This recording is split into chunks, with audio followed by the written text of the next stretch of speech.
આજના સમયમાં મહિલાઓ દરેક ક્ષેત્રમાં પોતાની આગવી ઓળખ બનાવી રહી છે ત્યારે અરવલ્લીના મોડાસા શહેરની રાજપૂત મહિલા અસ્મિતાબા હરપાલસિંહ છેલ્લા 9 વર્ષથી વ્યાવસાયિક રીતે સ્કૂલ વાન ચલાવી રહ્યા છે। દરરોજ તેઓ વિવિધ શાળાઓના બાળકોને સુરક્ષિત રીતે તેમના ઘરેથી શાળા અને શાળાથી ઘરે પહોંચાડવાની જવાબદારી નિભાવે છે।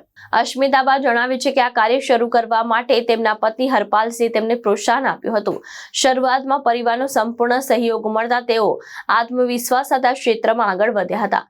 તેમનું કહેવું છે કે મહિલાઓ કોઈ પણ ક્ષેત્રમાં પાછળ નથી। જો પરિવારનો વિશ્વાસ અને સહકાર મળે તો મહિલાઓ દરેક જવાબદારી સફળતાપૂર્વક નિભાવી શકે છે।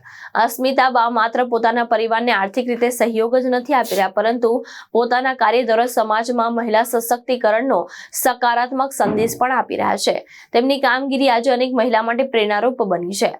મોડાસાની અસ્મિતાબાએ સાબિત કરી દીધું છે કે આત્મવિશ્વાસ, મહેનત અને પરિવારના સહયોગથી મહિલા કોઈ પણ ક્ષેત્રમાં સફળતા મેળવી શકે છે।